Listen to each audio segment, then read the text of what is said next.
Cuba en crisis. ¿El inicio del fin del régimen? Hola, soy Carlos Eduardo Osorio Aguiar, ciudadano, abogado y congresista colombiano. Bienvenidos a Píldoras del Saber, un espacio de análisis donde hablamos con claridad y sin rodeos sobre los hechos que están moldeando la realidad política en Colombia y en el mundo. Aquí estudiamos el trasfondo de cada acontecimiento, sus causas, sus actores y sus consecuencias. Gracias por acompañarme en un nuevo episodio. Hoy hablaremos de una crisis socioeconómica exacerbada por múltiples desastres desde hace varios años en la isla caribeña de Cuba, la cual atraviesa una crisis económica que se ha ido agravando. La presión inflacionaria, la escasez de medicamentos y suministros y la creciente migración del personal sanitario han puesto a prueba el sistema de salud cubano y han repercutido colectivamente en el bienestar y salud de la población. Durante años, esta ha sido la situación de la isla. Sin embargo, desde la caída de Nicolás Maduro y los cambios en el régimen de Venezuela, creció la expectativa sobre qué pasaría en Cuba y qué haría Trump con la crisis que viven los cubanos. Esta semana hubo pronunciamientos sobre una posible negociación entre ambos países. Pero hoy, la situación parece haber llegado a un punto crítico. La isla enfrenta una combinación de crisis energética, deterioro económico, problemas sanitarios y desastres naturales que han agravado la situación de millones de personas. Solo en 2024, Cuba fue golpeada en menos de un mes por 2 huracanes y 2 terremotos que provocaron inundaciones, daños en infraestructura y fallas en servicios esenciales como el agua potable y la atención médica. Pero incluso antes de estos desastres naturales, la vida cotidiana en Cuba ya se había vuelto cada vez más frágil. Hoy, muchos cubanos viven con apagones que pueden durar hasta 20 horas al día, especialmente fuera de La Habana. El sistema eléctrico del país depende en gran medida del petróleo y enfrenta un déficit importante para cubrir siquiera el mínimo necesario de generación. La escasez de combustible ha obligado al gobierno a paralizar parcialmente industrias, reorganizar horarios laborales y aplicar modalidades de trabajo remoto para intentar garantizar servicios esenciales. La falta de energía también afecta a otros aspectos de la vida diaria. Cerca del 84% de los equipos de bombeo de agua dependen de electricidad, lo que significa que cuando se producen apagones prolongados, millones de personas tienen dificultades para acceder al agua potable. De hecho, alrededor del 10% de la población depende actualmente de camiones cisterna para recibir agua. El sistema de salud también se encuentra bajo presión. Con millones de personas que padecen enfermedades crónicas, la escasez de medicamentos y la inestabilidad del sistema eléctrico ponen en riesgo tratamientos esenciales. Esto afecta a pacientes con cáncer, a miles de mujeres embarazadas y a personas que requieren atención médica continua. La seguridad alimentaria tampoco escapa a esta crisis. Durante décadas, el gobierno cubano mantuvo un sistema de racionamiento que distribuía alimentos básicos a través de cartillas. Sin embargo, en los últimos años, estas raciones ya apenas alcanzaban para unos 10 días del mes y hoy muchas veces ni siquiera hay productos disponibles en las tiendas estatales. La escasez de combustible también ha impactado la economía de formas inesperadas. Para comprar gasolina, los ciudadanos deben registrarse en aplicaciones que asignan turnos para abastecer combustible, y esos turnos pueden tardar semanas o incluso meses. Hay personas que aseguran haber pasado meses esperando su turno. Esta situación genera efectos en cadena. El transporte público se vuelve irregular, la recolección de basura se reduce y la acumulación de desechos ha favorecido la propagación de enfermedades transmitidas por mosquitos como el dengue y la chikungunya. Ante este panorama, muchos cubanos dependen de la ayuda de familiares en el extranjero. Se estima que cerca de un tercio de la población recibe remesas desde fuera del país. Sin embargo, otro tercio, especialmente los pensionados, viven en condiciones de pobreza cada vez más severas. Para entender la dimensión del problema, basta observar el costo de vida. Una pensión promedio equivale a menos de $7 al mes, mientras que un cartón de 30 huevos puede costar alrededor de $8. El gobierno permitió en 2021 la creación de pequeñas empresas privadas, conocidas como MIPYMES, que en algunos casos han permitido la aparición de tiendas con productos antes difíciles de encontrar. Sin embargo, los precios suelen ser tan altos que gran parte de la población no puede acceder a ellos.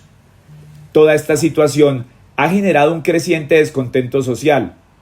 En 2021, Cuba vivió las mayores protestas contra el gobierno desde la Revolución de 1959. Miles de personas salieron a las calles para exigir mejores condiciones de vida y mayor libertad. La respuesta del régimen fue una fuerte represión que dejó cientos de detenidos, muchos de los cuales siguen en prisión según organizaciones de derechos humanos. Estas últimas semanas se han registrado nuevas protestas en distintas ciudades, motivadas por los apagones, la escasez de alimentos y la falta de combustible. En algunos casos, las manifestaciones han derivado en ataques contra edificios oficiales.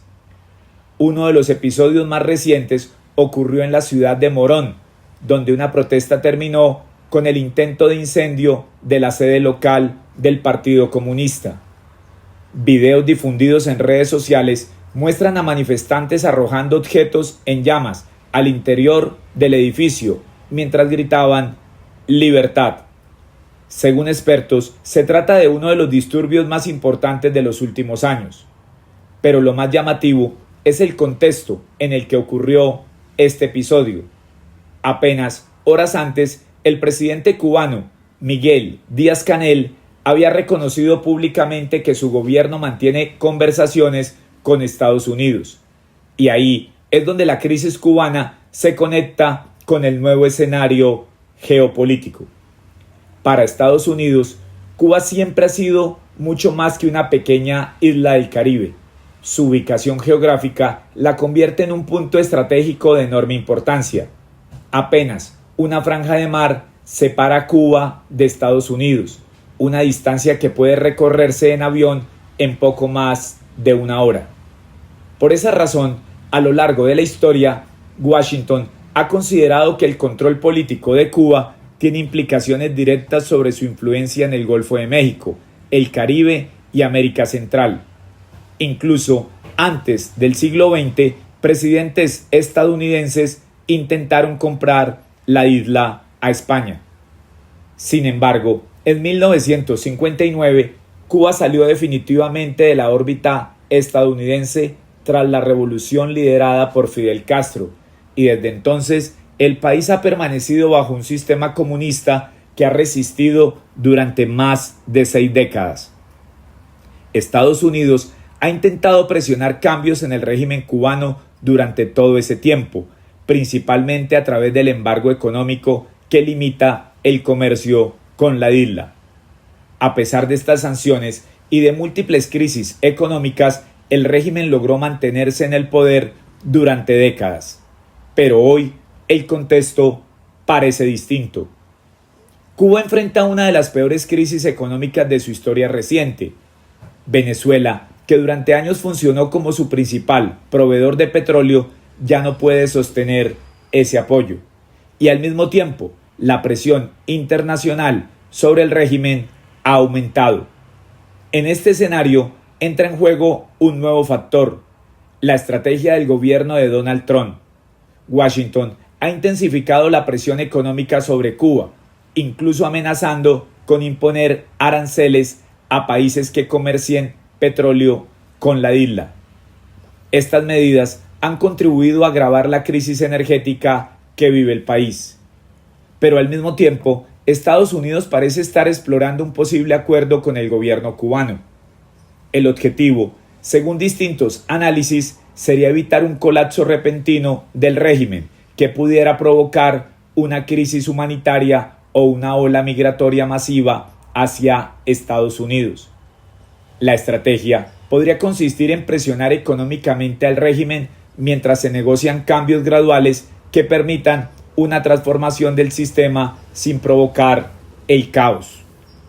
En este proceso, una figura clave es el secretario de Estado Marco Rubio, hijo de inmigrantes cubanos y uno de los políticos estadounidenses que durante años ha pedido con más fuerza la caída del régimen en la isla. Según distintos reportes, Washington no estaría exigiendo necesariamente un cambio inmediato de gobierno, sino una serie de transformaciones económicas y políticas progresivas que permitan una transición más estable. Las declaraciones recientes de Rubio reflejan esta postura. Según dijo, Cuba necesita cambiar, pero ese cambio no necesariamente tiene que ocurrir de un día para otro. Incluso el tono del gobierno cubano hacia Estados Unidos parece haber cambiado. Miguel Díaz-Canel ha pasado de acusar a Estados Unidos de imperialismo a pedir relaciones basadas en el respeto mutuo y en el diálogo. Como gesto inicial, el régimen anunció recientemente la liberación de 51 prisioneros políticos de los más de 1.000 que se estima permanecen encarcelados. Mientras tanto, el propio Donald Trump confirmó que su gobierno mantiene contactos con La Habana y aseguró que podría alcanzarse un acuerdo en el futuro cercano, aunque aclaró que la prioridad de su administración sigue siendo el conflicto con Irán. Lo que está claro es que Cuba se encuentra en un momento decisivo. Una crisis económica profunda, una presión internacional creciente y un escenario político cambiante podrían definir el futuro de la isla en los próximos años. Y esa historia, que durante décadas parecía congelada en el tiempo, hoy vuelve a moverse la esperanza de muchos exiliados cubanos de regresar a su tierra. Porque después de más de 60 años de confrontación, el mundo observa nuevamente una pregunta que parecía imposible: si el régimen cubano podrá seguir resistiendo o si finalmente se acerca el momento de un cambio. Y más allá de los movimientos diplomáticos o de las estrategias geopolíticas, lo que está en juego es el futuro de millones de personas que buscan vivir con dignidad, libertad y oportunidades, tanto en Cuba como en el exilio. Por eso, vale la pena terminar con esta reflexión, que también nos interpela a nosotros en América Latina y en Colombia.